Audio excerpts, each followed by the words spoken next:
Good morning, homesteaders out there. I want to go over, should you buy baby chicks, pullets, or already laying hens? So this is coming firsthand from my experiences, and I'm going to share with you today.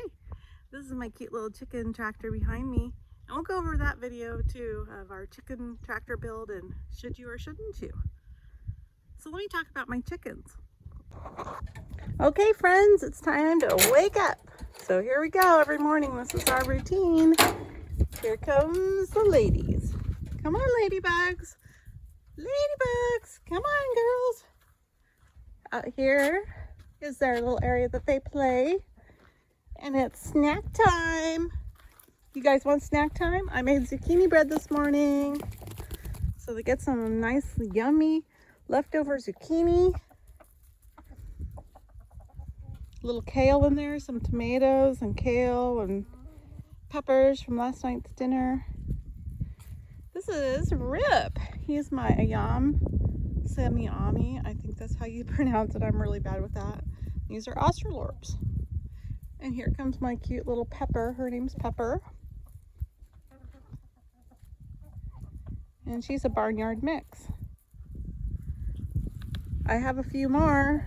They're just coming out really slow. So we have a total of nine chickens. Oh, I lose count. Yep, nine chickens. So it's a nice little flock. Good morning, Rip. Good morning. Here's their little chicken condo.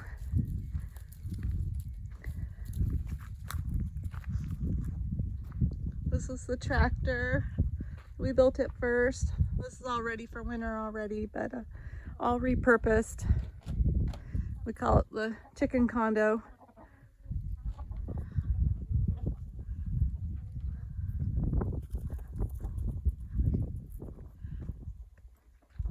Let's check and see who's in here.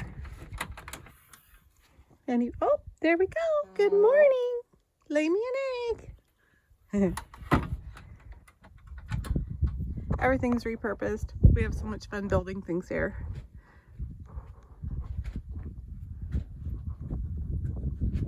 Keep it cute, keep it simple, and have fun with it. But what I really want to talk to you guys about today is whether you should have baby chicks, pullets, or hens. What do you start out with on your homestead? I've had chickens back and forth over the last 30 years. I've had my successes, I've had my downfalls. This last time around, I thought I'd be like, oh, a chicken's a chicken.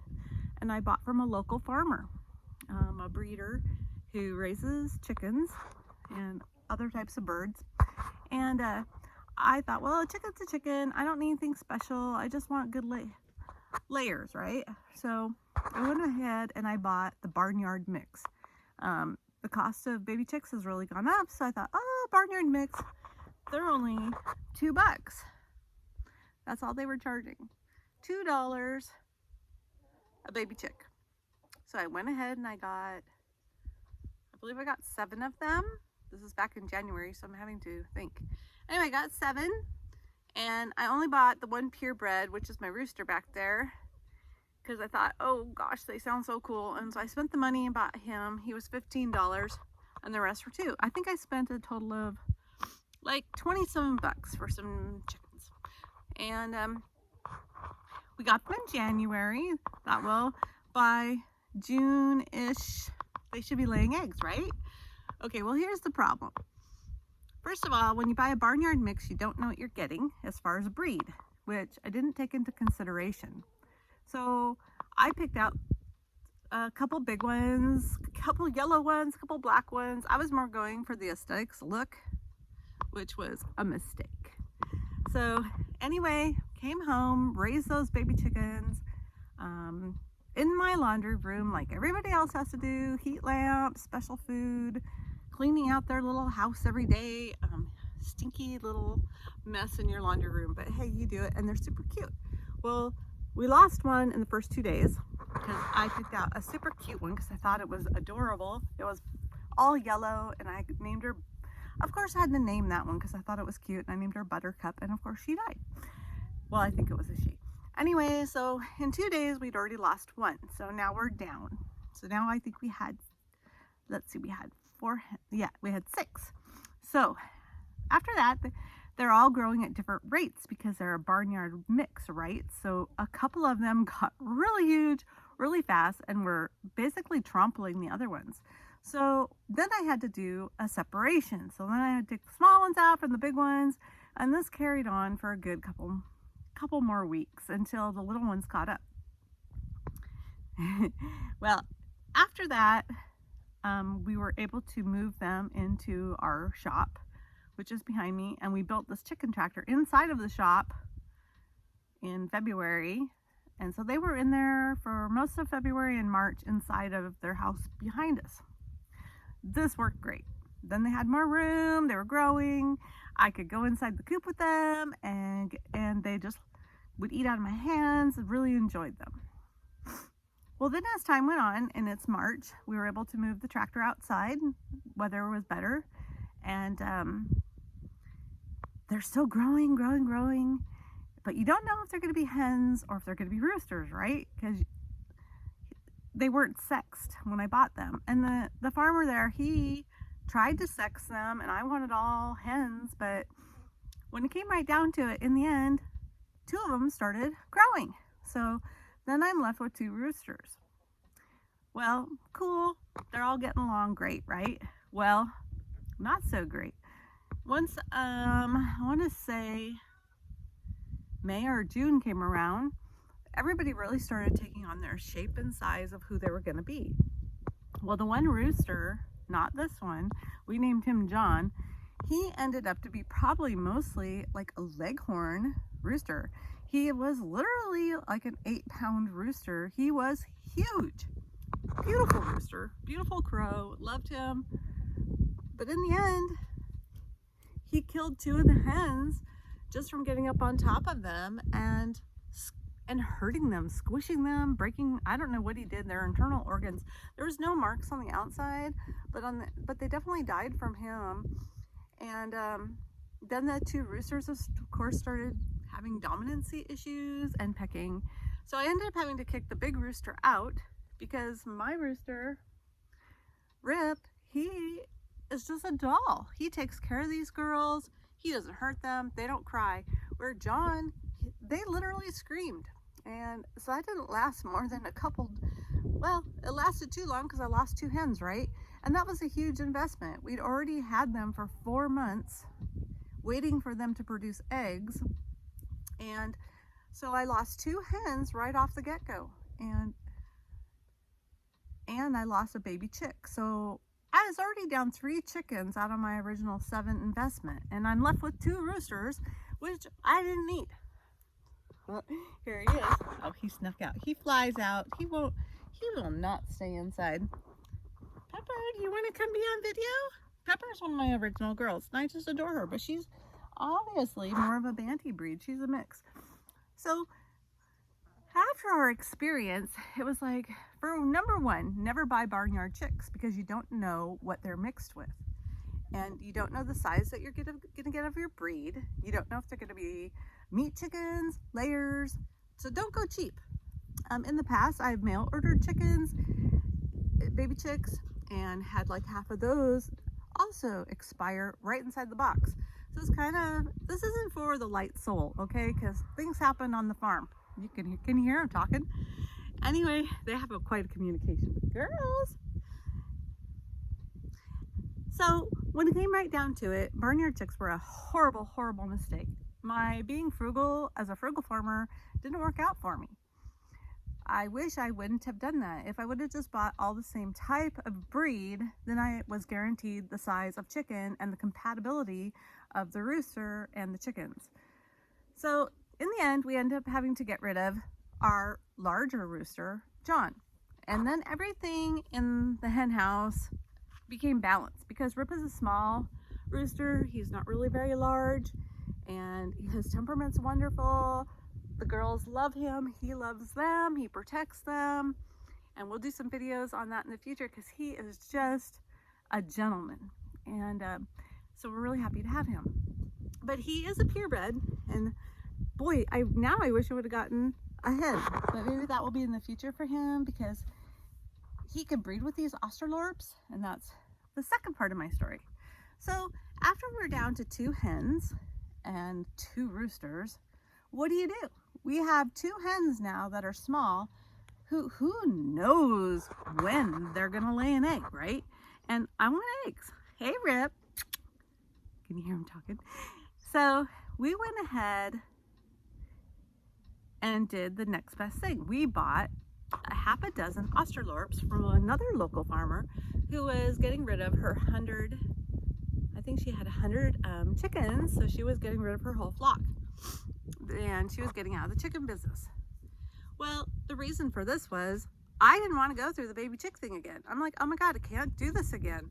We've already waited, I think we waited 6 months to do this.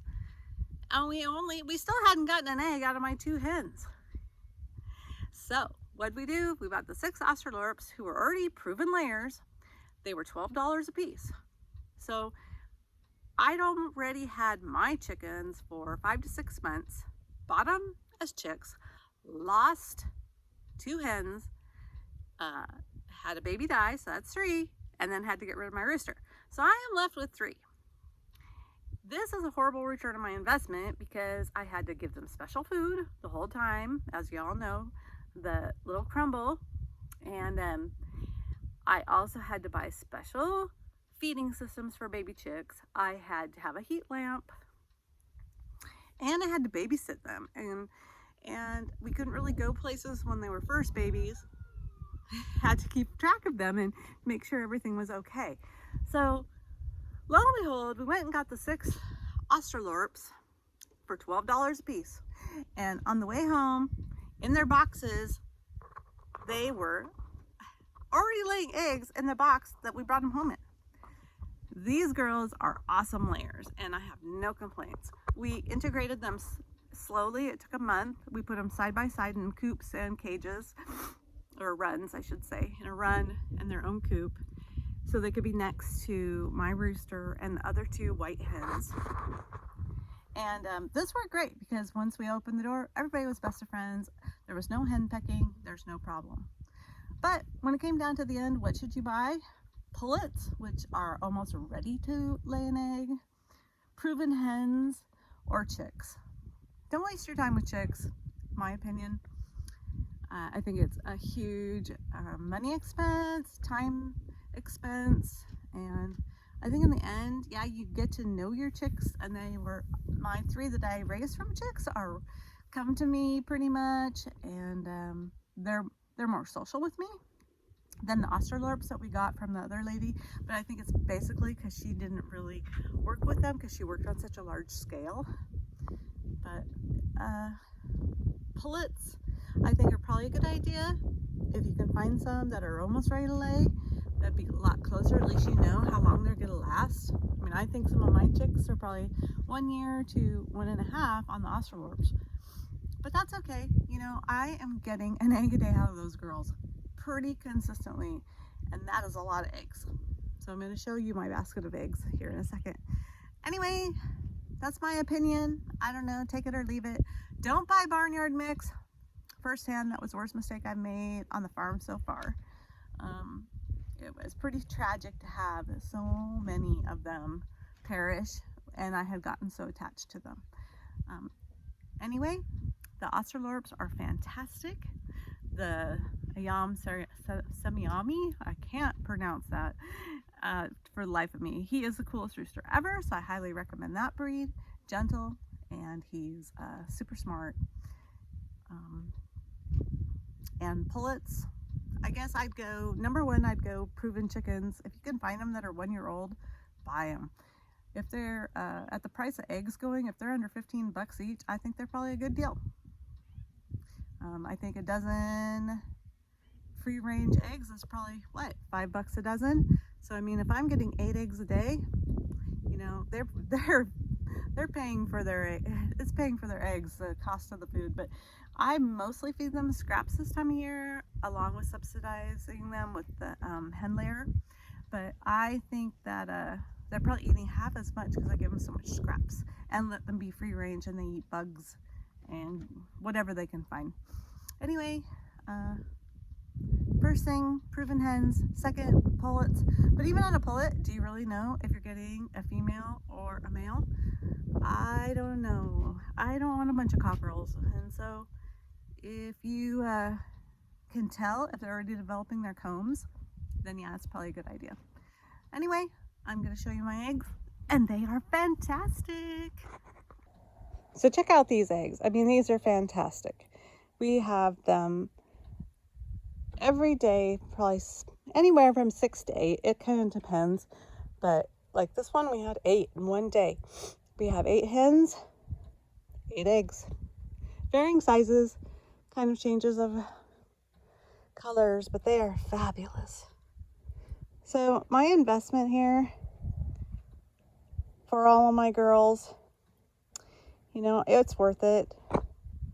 We eat a lot of eggs. I'm freezing eggs. You could also, I'm thinking about doing the water glassing, but we'll see how long they produce this winter, how long I can keep them going. Anyway, love your chickens, because I love mine. If you have any questions, please, or comments, please write me. And don't forget, hit the like button and subscribe. Subscribe to our channel. It helps us on our homestead. Hey everybody, happy homesteading. See you next time, Blue Sky Ranch.